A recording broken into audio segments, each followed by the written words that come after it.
প্রিয় শিক্ষার্থী, তোমাদের স্বাগত জানাচ্ছি উচ্চ মাধ্যমিক পদার্থবিজ্ঞান প্রথম পত্রের ক্লাসে। আমি আনিসুর রহমান, প্রভাষক পদার্থবিজ্ঞান বিভাগ, ভেড়ামারা কলেজ, ভেড়ামারা, কুষ্টিয়া। প্রিয় শিক্ষার্থী, আমাদের আলোচ্য সূচি পদার্থবিজ্ঞান প্রথম পত্রের সপ্তম অধ্যায় অর্থাৎ পদার্থের গাঠনিক ধর্ম নিয়ে। তো আগের এপিসোডে আমরা আলোচনা করেছি পীড়ন এবং বিকৃতি, একই সাথে হুকের সূত্র নিয়ে। তো আজকে আমরা আলোচনা করতে চাই এই হুকের সূত্রের সাহায্যে কিভাবে আমরা অন্য রাশিগুলো বের করতে পারি, একই সাথে পীড়নের সাথে বিকৃতির সম্পর্ক দিয়ে আমরা কিভাবে গ্রাফ তৈরি করতে পারি। তাহলে আমরা হুকের সূত্রে দেখেছি যে পীড়ন বিকৃতির সমানুপাতিক। তো এক্স অক্ষ বরাবর আমরা বিকৃতি স্থাপন করলাম আর ওয়াই অক্ষ বরাবর আমরা পীড়নকে স্থাপন করলাম। তাহলে বিষয়টি কি ছিল যে আমাদের পীড়ন এবং বিকৃতির সমানুপাতিক ছিল। তার মানে এই গ্রাফ দিয়ে আমরা বুঝতে পারছি যতটুকু পীড়ন প্রয়োগ করা হবে বিকৃতিও ঠিক ততটুকুই হবে। তো এখন গ্রাফটি এরকম হলো। তার মানে আমরা এখানে নাম দিয়ে দিই ও পি, এই বিন্দুটি কিউ, এটি আর, এটি হলো এস। বিষয়টি হলো এরকম যে যখন আমরা স্থিতিস্থাপক সীমার মধ্যে বল প্রয়োগ করছি, পীড়ন দিচ্ছি, তখন বিকৃতি সমানুপাতিক হারে যাচ্ছে। কিন্তু স্থিতিস্থাপক সীমা বলে একটি বিষয় আছে, তোমাদের আগের এপিসোডে আলোচনা করা হয়েছে। সেই স্থিতিস্থাপক সীমার পরেও যদি আমরা বল দিতে থাকি তাহলে এই বস্তুটি আর সমানুপাতিক নাই, এবং দেখা যাবে যে আমরা যদি বল প্রত্যাহার করে নিই কিউ বিন্দু থেকে, তাহলে এই যে রেখাটা আমরা পেলাম, এখান থেকে যে দূরত্ব আমরা পেলাম, মনে করি এটা নাম দিলাম আমরা টি, তাহলে ওটি হলো স্থায়ী বিকৃতি। অর্থাৎ ভার প্রত্যাহার করে নিলেও, বল প্রত্যাহার করে নিলেও আর আগের অবস্থায় ফিরে আসছে না, তাহলে ওটি হলো স্থায়ী বিকৃতি। এর পরেও যদি আমরা আরো ভার দিতে চাই বা দিই, যদি আরো পীড়ন দিই, তাহলে কি হবে, আমাদের যে তার ছিল তারটা আমরা এরকম একটা চিত্র আঁকি, মনে করো এটা আমাদের তার, এরকম ওই তারের বিভিন্ন জায়গায় এরকম সরু জায়গা তৈরি হবে। আমার এখানে একটা চিকন তার নাও, সেই তারকে স্থিতিস্থাপক সীমার পরে যদি তুমি টানো, বল দাও, পীড়ন দাও, তাহলে ওর কোথাও চিকন হবে এবং কোথাও ছিঁড়ে যাওয়ার মতো অবস্থা তৈরি হবে। এটা হলো আর পর্যন্ত। এর পরেও যদি তুমি ভার দাও বা পীড়ন দাও, বল দাও, সেক্ষেত্রে কি হবে, এই ভারকে আমরা অসহ ভার বলছি বা অসহ পীড়ন বলছি। তাহলে তখন কি হবে, এস বিন্দুতে গিয়ে তারটি ছিঁড়ে যাবে। সেই ক্ষেত্রে কি হলো, পুরো সিস্টেমটা ভেঙে পড়লো। এটি হলো আসলে পীড়ন এবং বিকৃতির গ্রাফ। আর আমরা আগের ক্লাসে কিছু সমীকরণ পেয়েছিলাম, পীড়ন বিকৃতির সমীকরণ। সেই সমীকরণ দিয়ে আমরা একটু গাণিতিক সমস্যার সমাধান করতে চাই। মনে করো আমরা একটি গাণিতিক সমস্যা দেখি যে এরকম একটা অঙ্ক, ইস্পাতের ইয়াং গুণাঙ্ক। আচ্ছা, আমরা এখানে দেখি ইস্পাতের ইয়াং গুণাঙ্ক 2 × 10⁻11 newton per metre square, 5 metre দীর্ঘ,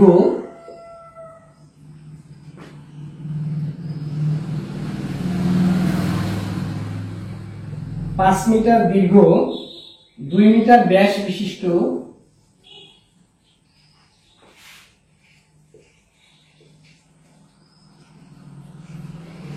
ইস্পাতের তারের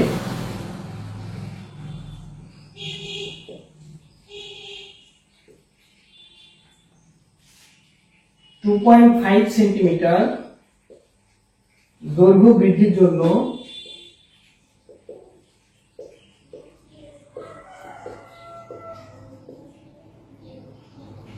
কত ভর ঝুলাতে হবে।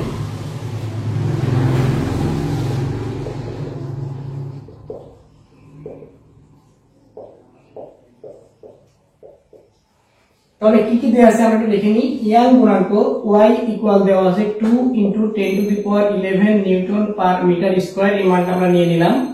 তারটার দৈর্ঘ্য দেওয়া আছে 5 মিটার দেওয়া আছে, আর ব্যাস দেওয়া আছে 2 মিটার, ব্যাস তারের ব্যাস, তাহলে ব্যাসার্ধ হলো 1 মিটার, 2 দিয়ে ভাগ করে দিলাম। ইস্পাতের তারের দৈর্ঘ্য বৃদ্ধির জন্য দৈর্ঘ্য বৃদ্ধি small l equal to 2.5 centimetre. একে মিটারে প্রকাশ করতে হবে। 2.5 ইন্টু 10 ইনভার্স 2 মিটার। দৈর্ঘ্য বৃদ্ধির জন্য কত ভর, m এর মানটা কত, এটা আমাদের বের করতে হবে। তাহলে আমরা জানি y সমান fl ডিভাইডেড বাই al। তাহলে আমরা জানি f সমান mg l divided by pi r square a সমান তার সাথে l। আমাদের বের করতে হবে m এর মান। তো m সমান y pi r square l divided by 9.8 তার সাথে l। আচ্ছা থাকলো, এখন আমরা মানগুলো এখানে বসাই। y হলো 2 ইনটু 10 টু দি পাওয়ার 11, পাই এর মান 3.1416 ইনটু r এর মান 1 তার স্কয়ার ইনটু l। দৈর্ঘ্য বৃদ্ধি 2.5 into 10 inverse 2 divided by g 9.8 into l। আদি দৈর্ঘ্য হলো 5 মিটার। যদি আমরা এটা ক্যালকুলেটর প্রেস করে হিসাব করি তাহলে আমাদের উত্তরটা হবে 320.4 কেজি। 320.4 কেজি, এটি হলো আমাদের উত্তর। প্রিয় শিক্ষার্থী, আমরা একটি গাণিতিক সমস্যার সমাধান করে ফেললাম। তো এইরকম অসংখ্য গাণিতিক সমস্যার সমাধান তোমরা নিজেরাই করতে পারো। তো আমি এখন আলোচনা করব তোমাদের সাথে পয়সনের অনুপাত নিয়ে। পয়সনের অনুপাত বিষয়টা কি? অর্থাৎ আমরা পীড়ন এবং বিকৃতির ক্ষেত্রে দেখেছিলাম যে কোনো বস্তুর উপরে যতটুকু পীড়ন দেওয়া হবে এর বিকৃতি ঠিক ততটুকু হবে। এটা ছিল হুকের সূত্র। তো এখন আমরা দেখব পয়সনের অনুপাত। পয়সনের অনুপাত বিষয়টা কি? বিষয়টা হলো যে এরকম একটা বস্তু যা মনে করো দৈর্ঘ্য আমরা ধরে নিলাম ক্যাপিটাল এল এবং এই বস্তুর আমরা ব্যাস ধরলাম ক্যাপিটাল ডি। তো এই বস্তুকে যদি পীড়ন দেওয়া হয়, বল দেওয়া হয়, তাহলে কি হলো, বস্তুটিকে এরকম পীড়ন দেওয়া হলো, তাহলে কি একটু ছোট হয়ে যাবে। তাহলে মনে করো ও ছোট হয়ে এরকম হলো, এতটুকু ছোট হলো। কতটুকু? ডেল এল পরিমাণ ছোট হলো। তাহলে যখন এ কি হচ্ছে, ছোট হয়ে যাচ্ছে, তখন কি একটু মোটা হয়ে যাবে না? তাহলে এটা বেড়ে তখন এইরকম হয়ে গেল। তাহলে এখন কি ঘটনা ঘটলো? তার মানে আমরা দুই ধরনের বিকৃতি পাচ্ছি এখানে। একটা দৈর্ঘ্য বরাবর বিকৃতি পাচ্ছি আর একটা এর পার্শ্ব বরাবর একটা বিকৃতি পাচ্ছি। তাহলে এটুকুকে আমরা ধরে নিই যে স্মল ডি, এর যে পরিবর্তনটা হয়েছে, ব্যাসের পরিবর্তন, সেটাকে আমরা স্মল ডি বলি। তাহলে সেক্ষেত্রে আমরা এটা লিখে রাখি যে আমার দৈর্ঘ্য বিকৃতি হলো, দৈর্ঘ্য বিকৃতি কতটুকু? Del L divided by L. পার্শ্ব বিকৃতি কতটুকু? পার্শ্ব বিকৃতি, পাশের বিকৃতি হলো small D divided by capital D. ঠিক আছে? তাহলে এখানে কি বলছে? পয়সন বলছে যে এই পার্শ্ব বিকৃতি এবং দৈর্ঘ্য বিকৃতি এদের অনুপাত একটা ধ্রুব রাশি। তাহলে ধ্রুব রাশি সমান পার্শ্ব বিকৃতি এবং দৈর্ঘ্য বিকৃতি।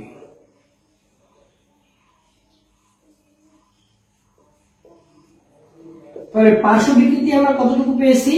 যে small D divided by capital D divided by del L divided by L. আদি দৈর্ঘ্য যেটি সেটা হলো ক্যাপিটাল এল। এটাকে যদি আমরা লিখি তাহলে এমন হবে small D capital L divided by D del L. তার মানে এটা আমরা হিসাব করে দেখি, D divided by capital D into L divided by del L. Okay, ঠিক আছে। এটাকে বলা হচ্ছে সিগমা। তাহলে এই ধ্রুবটাকে আমরা ধ্রুবক লিখে দিলাম। তাহলে এখানে আমরা একটা মাইনাস দিলাম। এই মাইনাস দিয়ে কি বোঝানো হচ্ছে, যে পার্শ্ব বিকৃতি দৈর্ঘ্য বিকৃতির ঠিক বিপরীত রাশি। অর্থাৎ যদি দৈর্ঘ্য কমে তাহলে এই পাশে বেড়ে যাবে, আর যদি আমরা এটাকে টান দিই তাহলে সেক্ষেত্রে কি হবে, দৈর্ঘ্য যদি বাড়ে তখন পার্শ্বটা কমে যাবে, অর্থাৎ একটা আর একটা বিপরীত। এই জন্য এখানে এই মাইনাস ব্যবহার করা হয়েছে। তাহলে এই যে পয়সনের অনুপাতের একক কি হবে, এর একক নাই, কারণ একই রাশির অনুপাতের একক থাকে না। একটি গাণিতিক সমস্যার সমাধান করে দেখি। বিষয়টি কেমন, যে এরকম একটা অঙ্ক, যে 1 মিটার লম্বা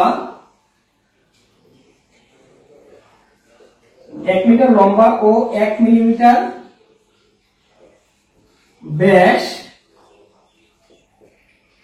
ব্যাসের একটি তারের দৈর্ঘ্য বৃদ্ধি কতটুকু, 0.025 সেন্টিমিটার। তারটির ব্যাস কতটুকু হ্রাস পাবে।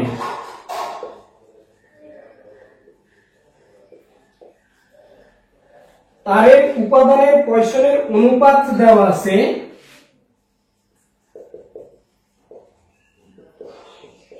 পয়সনের অনুপাত 0.1 দেওয়া আছে। এটার হিসাবটা আমাদের করতে হবে। হ্যাঁ, এরকম আমাদের সমীকরণটি ছিল যে সিগমা সমান এটুকু। তাহলে সেই ক্ষেত্রে কি হবে, আচ্ছা আমরা আগে ডাটাগুলো লিখে নিই। যে 1 মিটার লম্বা অর্থাৎ এল হলো 1 মিটার, ব্যাস ডি ইকুয়াল 1 মিলিমিটার, মিলিমিটারকে মিটারে প্রকাশ করতে হবে, 10 ইনভার্স 3 মিটার। তারের দৈর্ঘ্য বৃদ্ধি ডেল এল কতটুকু, 0.025 সেন্টিমিটার, এটাকে আবার মিটারে প্রকাশ করতে হবে 2 মিটার। কতটুকু হ্রাস পাবে তারের ব্যাস, তার মানে স্মল ডি কতটুকু হবে এটা আমাদের বের করতে হবে। সিগমা দেওয়া আছে 0.1। তাহলে আমরা অলরেডি সমীকরণটি লিখে রাখছি এখানে। তাহলে কি হলো, এখানে সিগমার মান হলো 0.1। আমরা পরে বসে মানটা ডি বের করতে হবে আমাদের। D equal sigma D del L divided by L. সিগমার মান হলো 0.1, ক্যাপিটাল ডি এর মান হলো 10 ইনভার্স 3, ডেল এল এর মান 0.025 ইনটু 10 ইনভার্স 2 ডিভাইডেড বাই আদি দৈর্ঘ্য ছিল 1 মিটার, 2.5 ইনটু 10 ইনভার্স 8 মিটার। তো এই হলো আমাদের পয়সনের অনুপাত দিয়ে গাণিতিক হিসাব নিকাশ। প্রিয় শিক্ষার্থীরা, এই চ্যাপ্টারের বেশ কিছু ইম্পর্টেন্ট টপিক আরো আছে। এর মধ্যে একটি হলো সান্দ্রতা। সান্দ্রতা কি, যেমন তোমরা জানো যে পানির থেকে মধু অধিক ঘন, অর্থাৎ পানিকে এক জায়গায় তুমি ঢেলে দাও পানি গড়ায় যাবে, বাট মধুকে তুমি যদি ঢালো তাহলে মধু গড়াতে চাইবে না। তোমরা যারা আলকাতরা দেখেছো অথবা রাস্তায় যে পিস দেয়, এই পিসটাকে তুমি এক জায়গায় রাখো তাহলে সে আরো গড়াতে চাইবে না। তাহলে কারণ কি, পানির চেয়ে মধু অধিক সান্দ্র, মধুর চেয়ে আলকাতরা আরো অধিক সান্দ্র, অর্থাৎ এর মধ্য থেকেই একটি শক্তি, একটি বল কাজ করে, যেটা তারকে আমরা বলছি সান্দ্রতা বলছি। তাহলে আমরা আগামী ক্লাসে আলোচনা করব এই সান্দ্রতা এবং আরো কিছু ইম্পর্টেন্ট টপিক। যেমন ধরো এরকম যে তোমরা যদি পুকুর পাড়ে যাও তাহলে দেখবে পুকুর পাড়ে বিভিন্ন ধরনের ছোট ছোট পোকা পানির উপর দিয়ে হেঁটে যাচ্ছে, কিন্তু সেই পোকাটা ডুবে যাচ্ছে না। খুবই কাছে গিয়ে খেয়াল করলে দেখবে যে পোকাটি যেখানে পা দিচ্ছে পানির উপরে, সেই জায়গার পানিটা একটু নিচু হয়ে যাচ্ছে। তার মানে এই ঘটনাগুলো কেন ঘটে, কিভাবে ঘটে? আবার অভিকর্ষ ত্বরণের যে ব্যাপারটা, কোনো বস্তু যখন মুক্তভাবে পড়তে থাকে তখন আমরা জানি প্রতি সেকেন্ডে এর বেগ 9.8 মিটার হারে বাড়তে থাকে। তাহলে বৃষ্টির পানির ফোঁটা, এরও তো বেগ বৃদ্ধির কথা।